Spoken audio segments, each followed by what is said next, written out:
Okay, hello. Welcome to the latest episode of Getting There, eSchool news conversations with tech directors and superintendents talking about their response to the pandemic. With me today, Glenn Robbins, superintendent down at Brigantine Public Schools, not too far from me in my international headquarters here in Trenton, Glenn. And I got to say, if you're going to be quarantined somewhere, Jersey Shore in mid to late September is a pretty good place to be, right?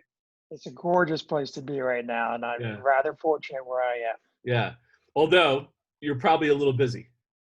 Just a tad, just like every other educator in the country right now. Yeah. So the crazy times continue during the fall.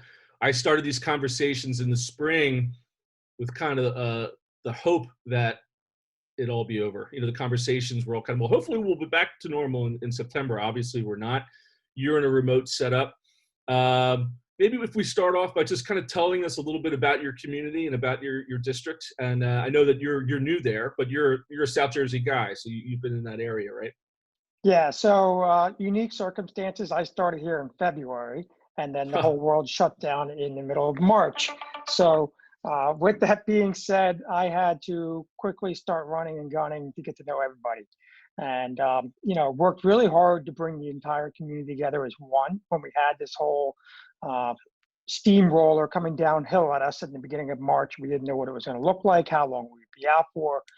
So I give a tremendous amount of credit to all the island leadership that I'm a part of over here. We brought in our city manager, we brought in our mayor, we brought in our administrative team, our teachers union. We had a couple parents on questions and so forth. We had our public works, PD, FD, OEM, you name it. We all sat together in one big room and said, and of course our board members as well and city council members. And we sat down and it's like, look, this is not about leadership of titles and ego here. This is about leadership for what's best for our community. And we have to do what's best with something we don't know what's going to be entailing. So, I can tell you that this is a community that has persevered many times before, from Superstorm Sandy before. So they were up to the task, and we remained collective and in many conversations throughout the whole entire spring. And then, in the summertime, when we started gearing up to possibly bring everybody back, we got out to, once again, the entire community and more, saying, hey, would you like to be part of this, massive push to get our students back into the buildings? And, I give them a tremendous amount of credit. I give them, the patience and the virtue of understanding and grace and empathy that everybody had towards this. It's a lot. And a lot of people want to be done with COVID, and COVID doesn't want to be done with us. And, that's a frustration that we all have. And then, as things continue to change through the leadership, not only in New Jersey's NJ DOE, as far as the governor's messages as well, but across the country, numbers started going up and down, and more things continue to swing. So, the lack of better words, and we kept trying to hit a target that was impossible to hit. So a lot of hard work went into it, but then once we got to the ninth hour, we had to unfortunately go remote due to staffing issues, and I could, not guarantee the safety and health and welfare of all of our children and staff, and that comes first. So now we've started off remotely, and we kept pushing that. How do you create an empathetic experience to parents and to kids? Through a weird virtual setting again, even though they had done it, but now that's a brand new teacher. So how do you build that relationship with them? So our first day of orientation, we held it outside, and the parents came by certain scheduled times, and they got to meet their teachers outside, got their materials, got Chromebooks that they needed, got assistants that they needed. So it was a face-to-face interaction, and we tried to make it as fun as we could. And then that day was also, just trying to figure out how to sign on to certain platforms that we're going to be utilizing. And we worked really hard to streamline to just a couple particular, because I'm a parent, you're a parent, and sitting at home last year when there was a new application coming out every day, because someone thought it was so cool. But then, to a parent's end, you're like, what is the password for this one? Yeah, Why am I getting on this one? And what does this do? Right. It became cumbersome. So we really looked into that, and there was a lot of feedback we got from our parents was, can we get some platforms or apps that we're all used to, streamline it so it's a commonality across the district, and we've become very successful at that. And then we hosted parent academies. So it was training for the parents, so that way we could record them, put them up on there for them. And it's not just parents. You're talking grandparents, you're talking daycares, you're talking aunts and uncles, and all these individuals who are stepping up to try to watch these kids. While some parents try to go back to physical work, some are still unemployed. Some are still in the mix of trying to get their livelihoods back together. So, there are so many moving variables in this, and we tried to stay empathetic the entire time to everyone's needs, and that's not counting the food services that we still put out for the families that need the food services, or all summer long we did the psychiatry help and so forth for any families that were feeling the need or pressures, whatever. We kept sending out like individuals on Zooms and so forth to talk with them as a one-on-one or a group. Kept sending out resources over the summer. Since we're next to the casinos in Atlantic City, they shut down for quite some time. So those markets went, down, jobs went out, and then we ended up, helping families that were working in casinos that weren't even our family members in the building, but yet in the greater community, you're like, hey, here's when the food bank's opening. Here's when there's a massive line that you can go sit in and get food. So, overall, it wasn't just the school. It was a true community involvement. And I think I can say that all the other superintendents that I talk to and leaders and that I talk to across the country are in a very similar boat. It's new, it's unique, but at the same time, leading with grace and compassion every step of the way. Yeah. Talk a little bit more about the communications via Zoom. When I was speaking to districts in the spring, they considered it a success. Forget about COVID loss and learning loss and state assessments and attendance and all the old metrics that we used to measure things before the pandemic. And instead, the conversation was about making connections, making students feel safe and have a connection. Do you think these are dynamics that will continue even after we're through all this madness? And do you think that the Zoom kind of helps? While I don't like them, I have Zoom fatigue. Everybody has Zoom fatigue. At the same time, as a parent, I've had more interaction with my boys' teachers and counselors on a one-to-one basis, because you can just flick it on and have a 5-minute conversation. You don't have to get in the car and drive to school, stand in line. Likewise, some, the Fathers Club meeting online, got together. I'm thinking that these things might kind of stick around and replace some of the old stuff. Is that something that you see in your experience? Yeah, it's kind of my hope. We talked about that in the spring. And, one of the things that I tried to do was not only for the kids, but it was also, I brought in a speaker every Friday throughout the entire spring as a positive pep talk. And I had some amazing international best-selling authors. I had educators from all over the country. And it was like a pep talk. And it was also sharing different ways to learn from. And everybody's message was the same. Take what you're doing now successfully. And when September comes, continue to build on that. So I think what you're starting to see is, at least things I'm reading online, is that some people tried to revert back to the good old, what it used to be, now trying to lecture in front of an 80-minute Zoom session, which is impossible. Yeah. And, so they've reverted back to that, pedagogic adaptation again, that their old normalcy, and you got to break from it. But to your point, the connections that the teachers are having with parents is greater than ever. And we always say there's lack of communication, or I wish that teacher, I could talk to him or her. We have that now, like you said, at your fingertips to quickly hit a button and say, hey, I'm here. How's my son doing? How's my daughter doing? We set it up too, that in the morning, particularly for our mostly younger grade levels, they have the learning in the morning, and then in the afternoon is office hours for several hours. So it could be tutoring. It could be, one-on-one time for mom and dad to talk to the teacher. Think about that. Usually you got to wait for back to school night, not just an overview. And then you have parent teacher conferences. It's usually in like November, and we would always say before, if you had to wait till November to talk to the teacher, you're doing something wrong. Yeah. So like, now it's like you could talk literally every day to that teacher if you wanted to. And I know that's a lot on the teacher, and I know that's a lot on the parent, and I know they're people are trying to be understanding of that. But that building that that relationship is so empowering and such a positive that it has to be used for the benefit of education going forward, and not just education, but in society in itself. It Yeah. continues to allow us to have face-to-face conversations, whereas when we're public right now, we have our mask on, we have a hat on, and we look down. We don't want to talk to anybody. It's a weird undoing of what we've tried to do for so many hundreds of thousands of years on this Right. earth. Right. So now they can have that intellectual conversation with other individuals. So I'm hopeful that people continue to pick on the positives and keep building on those positives. Talk a little bit more about the new relationship with parents. Before we started recording, I was talking about the fact that I've been writing about education technology for 15 years, and I can't remember ever having an aspect where the parents were involved. Even in distance learning, it was about getting the faculty in charge of the student, and there was never really a realization that you need at that other end a parent, especially when you're talking about younger students, to get parental development instead of professional development, right? And Yeah.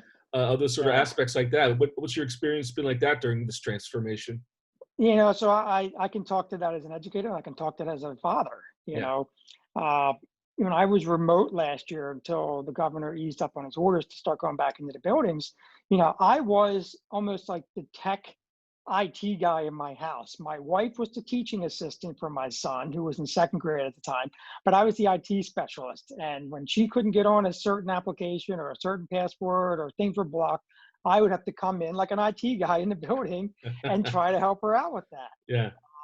So, to the parents, like I said, that's why we did the parent academies to help them out, so they can understand different software programs. That's why we asked them, what you think is a really good platform that works well for you, what doesn't. We use one platform every single morning that our principal puts out messages to the whole community gets it.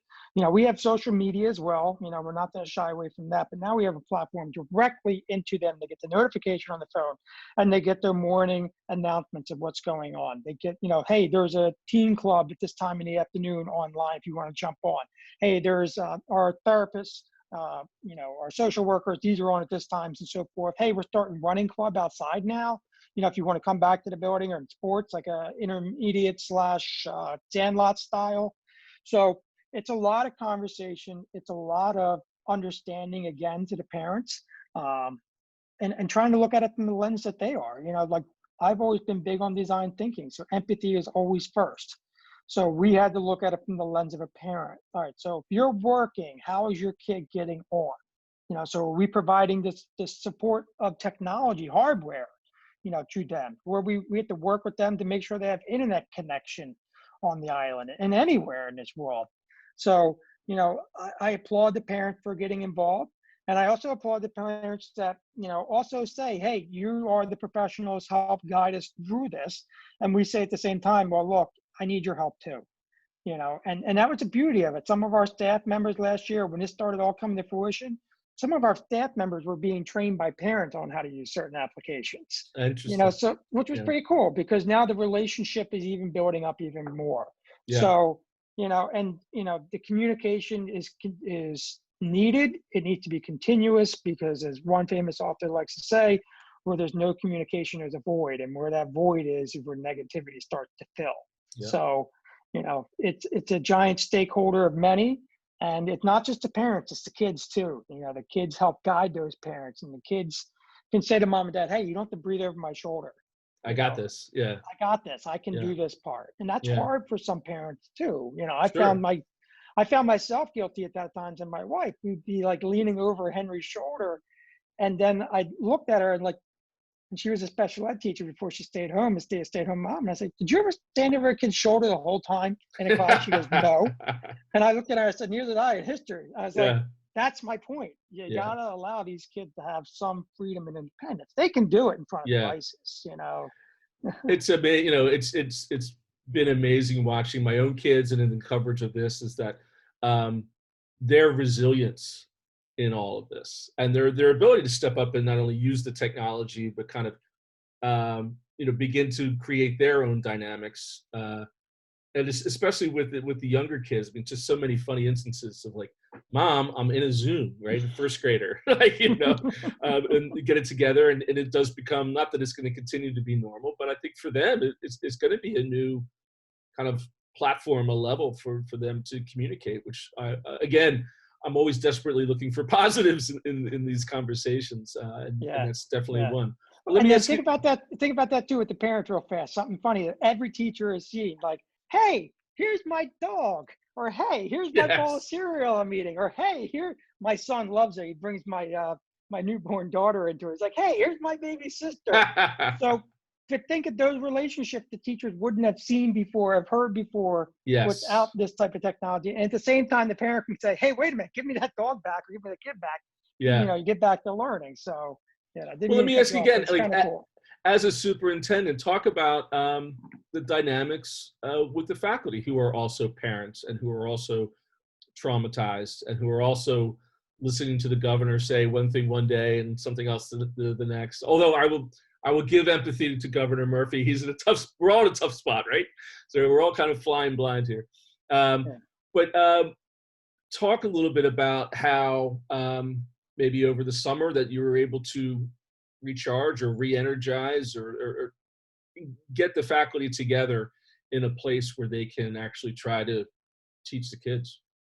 Yeah, so that's something that's been on my mind even before COVID. I've always been a type of leader that believes that if we take care of our employees, take care of our staff members, and they can take care of the kids. If the teachers have a smile on their face, and the kids can have a smile on their face, because they're stakeholders in the building too that go out and share as an ambassador what's going on in the building. So, not only the teachers but other custodials. Okay, these guys and gals are nonstop scrubbing and cleaning, and everybody's involved, our secretarial, our clerks, and what's going on in their households. What are, do they have a family member that was, dealing with COVID or something else in this crazy world?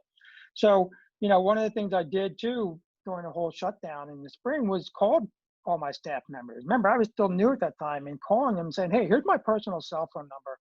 I'm not calling to see what lesson you're on right now. I'm calling to see how you are doing. Yeah, And I yeah, want you to know this is my personal phone number. And if you ever need to call, vent, cry, whatever, talk, whatever it may be, you call me. And I think that was important for the staff to know that.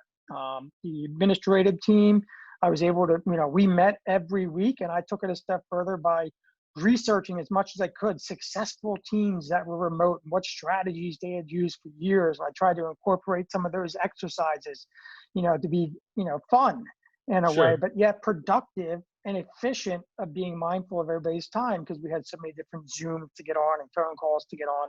Yeah, I don't think people realize the amount of energy and time that goes in behind the scenes to gear up for a remote lesson. It is extensive. Same thing, like I could walk down the hallway right now and have a conversation with my principal and it'd be done in 5 minutes. If I were to do that in a remote setting, I have to hopefully get the right time period when she's not in a meeting, not dealing with kids, not dealing with parents, and then try to talk to her for like a half an hour to an hour. Whereas here it's continuous now. So even though we're remote right now, my staff is in the building and we're okay. working from the building with all the resources and materials that we have. But like I said, everyone is going through the same storm right now, but everybody's got a different boat that they're on, and we got to be mindful of that every step of the way. I get different requests just like any other leader does, or any other boss in any organization. Hey, Glenn, this is going on in my household. How can I get through this right now? How can, for the organization, helping my kids, and at the same time, my family, how can we get through this? And I work very hard and closely with our association president, who's been absolutely wonderful here, and her leadership team. Because, like I said, I don't have all the answers, but as a collective group, what can we do to make it best for us Yeah, and our school? yeah. And that's so important, because people want to act on emotion sometimes, and you can't do that. You have to just take a step back, take a deep breath, almost be like stoic philosophy, and say, all right, what is the best overall for everybody? Yeah. Well, let me ask you this now. So, do you find that the fall with the teachers in the classroom kind of broadcasting out is an improvement over kind of the pure Zoom situation. Talk a little bit about that. I know I've seen a lot of new camera technologies that came out over the summertime. People getting much more comfortable with talking on through video, right? It's almost awkward now not to be talking to someone and Yeah, seeing them in the yeah, face. yeah. And I'm assuming that educators just feel comfortable being in their place. Walk me through that. Have you seen that to be an improvement, and maybe something else that might stick? That I know we've talked about professional development in the past, and sometimes teachers would be a little leery about having a camera in the classroom, right, to go over their stuff. Now, maybe not so much. Yeah, so and that's been unique. I I always think of it this way. Like I remember my son, he's in third grade now, and 2 years ago he's like, I want a YouTube channel. And I'm like, all right, we'll get there when we get there. And Yeah, I always remember other teachers always saying, well, you can't have a job on YouTube. Well, guess what? Every teacher is practically almost like a YouTube teacher right now. Like yep, they've switched the role, that now they're into it. When we were all home, I had my daughter on my one shoulder, my son on the other side, I had a dog running around, and I was trying to lead the building, just like teachers were trying to teach, and at the same time help their own children learn and then teach these kids. So I equated to us like in the spring, I think everybody was almost like an Apollo 13 situation. Like, yeah, you're trying to make sure that you can get back down to earth safely come June. And then can you have graduation? Can you not have graduation? All the right, other things to go into that. And then we kept saying from our standpoint was, look, we're Apollo 13 now, but come September, I'm expecting, my expectation, the world's expectation, and parents' expectations is that you're going to be SpaceX. Like everything has to be, wonderful. yeah, And, people will be watching nonstop. And let's be honest, you have parents who will watch over a kid's shoulder just to see if somebody's teaching a certain way. yeah, That's a unique circumstance. And then you got others, like we talked about you and me before, just trying to do whatever dad and moms do. Um, but I think having the resources in the building, I think having the connectivity and the Wi-Fi resources has been exponential to allow us to grow here. That was always a struggle last year. Can we go into the building and go get something real fast when this all first came to fruition? And we were like, no, you can't, because we still didn't know what was what at that time. And we, didn't want to keep cleaning nonstop. So we're like, no, you got to hold off. You can't have all these resources. Now we know we can send the books home. We know we can send work home and so forth on top of a Chromebook as well. So that's been a tremendous boost. And I think also too, for all of us, like, hey, we're back in a setting, we're out of our house. We've taken a big step psychologically forward for our own psychological safety and saying, okay, I'm back in a classroom setting. I know kids are coming back eventually, hopefully sooner than later, and I can get back into my routine. I can have my room set up the way I want it to be set up safely when these kids do come back. So, it's a bunch of little wins in there every step of the way. that's it. Looking for the little wins. I like that. Um, that's exactly where we are. I'm going to write that down for the headline. Now, did the district have a one-to-one program before, or is this something that you guys had to launch from scratch? So when I came here in February, there was only a certain amount of Chromebooks for every kid. So when we went out, we did offer the opportunity for Chromebooks. And, luckily for us at the time, a lot of families had their own individual devices.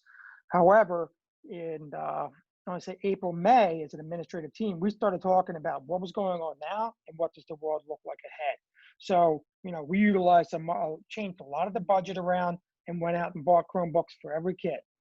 So that way we're fully one-to-one. Like, my other districts, I was able to do that. That was something we had to do right away. But it wasn't just that. It was also reaching out to Comcast and to the other providers saying, hey, do we have the Wi-Fi bandwidth here infrastructure-wise to maintain all these Chromebooks with our IT department, as well as on the island? What does that look like? How do we go about doing that and sharing with the families the cheaper programs that they could have if they needed and so forth? So we were looking at from that lens that we had to be fully prepared in that regard. So luckily we are there now. So Okay. whereas a lot of schools were saying, hey, we're not going to get these devices till next year or Yeah. whatever it may be because the back order, we really jumped on it ahead of time. And I give a lot of credit to my IT guy for really wheeling and dealing and trying to find the right companies to make that happen. Yeah, I mean, they're saying there's a backlog of up to 5 months for a lot of these orders. So that's a tough. One final question, Glenn, and it's about assessment. It's another example of BP before pandemic versus AP after pandemic. State testing, SAT, ACTs, still a mess, a muddle. You say that you're going to be remote until hopefully the end of the first marking period. In order just to kind of keep some consistency and again, we're talking about the importance of social and emotional health as much as we are about some sort of academic rigor. What do you see happening when it comes to assessing kids this year at the high school level or even at the state level? And because I'm also seeing a lot of data coming out from a lot of these curriculum companies, that there is a significant learning loss that has occurred. Yeah, so, I think about that and I think about what did we do, and I really take pride in the fact that I think our staff did an amazing job during the whole shutdown in the spring. They were on it, working with those kids. So I don't anticipate that much of a slide. And then I also have to question too, are we hearing of a slide because it's another way for companies to make money, to sell their product? And, so I'm really intrigued there. I know from a state standpoint, New Jersey is supposed to have a Start Strong assessment coming out that'll be optional at the end of the month. Me to you, I'm quite curious when that's going to be because I've been waiting for certain paperwork the entire pandemic and I still haven't gotten it like many other supers. So yeah, end of the month. It's for the record, it's September 23rd. So so it's coming, where we are now, and it makes you think. But as far as standardized testing, it's quite unique in my eyes. I don't know how you could truly do that after what they went through last year. You have so many kids that are remote, hybrid, and or in the building. You're going to have so many, you're going to ebb and flow with quarantines out of the building, then back into the building.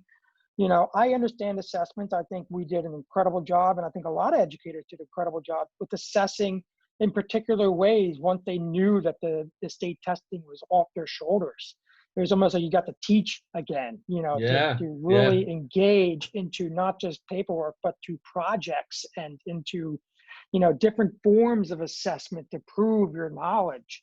It was truly a great thing to see. So, I personally don't know how they can do it. I think they do it for money reasons only. That's just my personal background. But, to test these kids after everything else, I would hope they would test them on resiliency. I hope they test them on babysitting so they can care of their brothers and sisters and moms and dads at home while they're at work. I would hope they'd test them on all those things that these kids have persevered through that we've never asked a generation to do before. It's remarkable when you give these kids, when you look at what they've been through and what they're going through and the stresses they're dealing with when they see mom and dad or, guardians maybe fighting internally because the stress is catching up to them. Are they acting as psychiatrists in their own house to their parents and their brothers and sisters and so forth? So that's the type of data that I look for, as a decent human being. How do we come out of this better? And not just because of, we have to do a state testing because some company says we have to do so. I think there are better ways to assess, and I think you can assess internally from your teachers. I think they can do a great job with that. Well, I think that's a great way to wrap this up. We hit a lot of high points. I really appreciate your time.